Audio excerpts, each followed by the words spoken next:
राधे राधे आप सभी को। आइए श्रवण करते हैं ब्रह्मखंड का अध्याय 3। सावित्री, कामदेव, रति, अग्नि, अग्निदेव, जल, वरुण देव, स्वाहा, वरुणानी, वायुदेव, वायवी देवी तथा मेदिनी के प्राकट्य का वर्णन। सूत जी कहते हैं, शौनक जी, तत्पश्चात श्री कृष्ण की जिह्वा के अग्रभाग से शुद्ध स्फटिक के समान उज्ज्वल वर्ण वाली एक मनोहारिणी देवी का प्रादुर्भाव हुआ, जो सफ़ेद साड़ी पहने हुए सब प्रकार के आभूषणों से विभूषित थी और हाथ में जयमाला लिए हुई थी।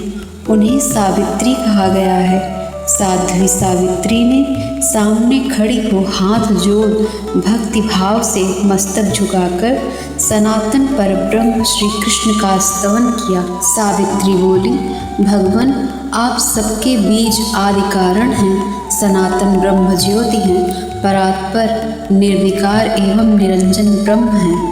आप श्याम सुंदर श्री कृष्ण को मैं नमस्कार करती हूँ। यूँ कह मंद मंद मुस्कुराती हुई वेद माता सावित्री देवी ने श्री हरि को पुनः प्रणाम करके श्रेष्ठ रत्नमय सिंहासन पर आसीन हुई।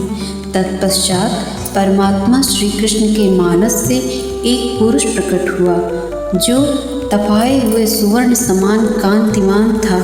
वह 5 बाणों द्वारा समस्त कामियों के मन को मथ डालता है, इसीलिए मनीषी उसे मनमथ कहते हैं। उस कामदेव के वाम पार्श्व से एक श्रेष्ठ कामनी उत्पन्न हुई, जो परम सुंदरी और सबके मन को मोह लेने वाली थी। मंद मंद मुस्कुराती हुई सती को देखकर समस्त प्राणियों की उसमें रति हो गई, इसीलिए मनीषी पुरुषों ने उसका नाम रति रख दिया।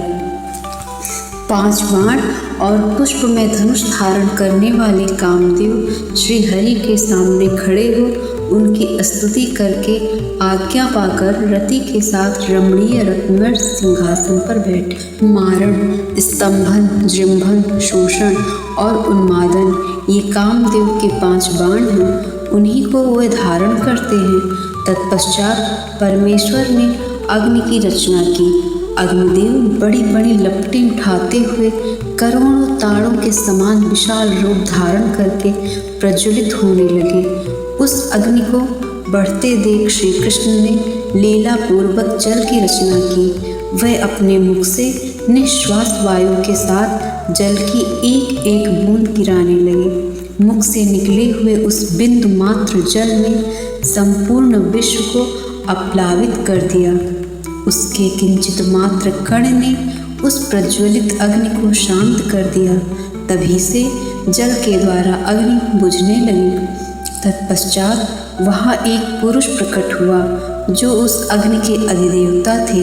फिर पूर्वोक्त जल से एक पुरुष का उत्थान हुआ, जिनका नाम वरुण हुआ। वही जल के अधिष्ठाता देवता और समस्त जल जंतुओं के स्वामी हुए।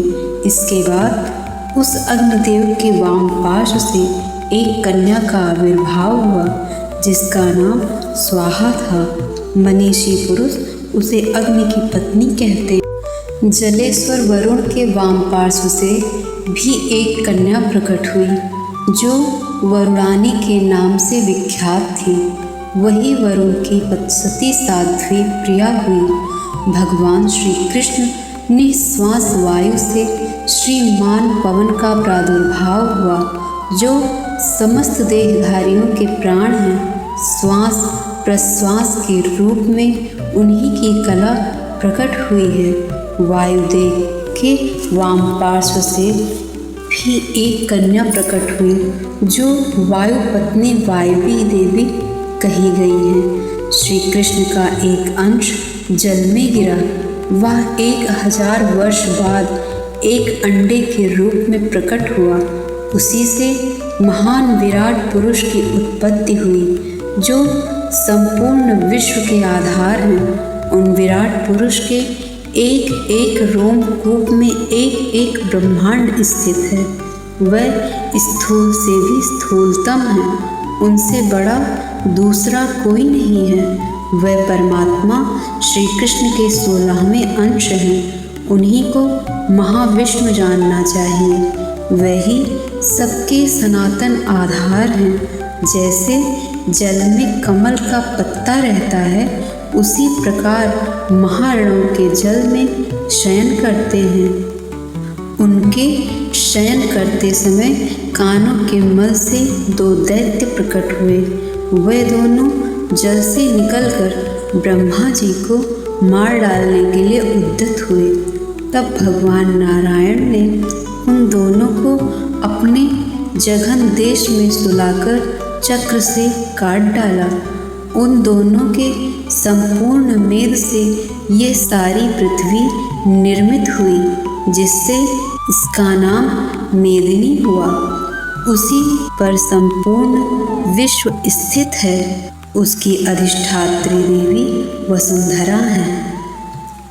अध्याय 3 समाप्त। अध्याय 4 जानने के लिए सुनते रहिए। कमेंट में लिखिए राधे राधे और हमारे चैनल को सब्सक्राइब करें।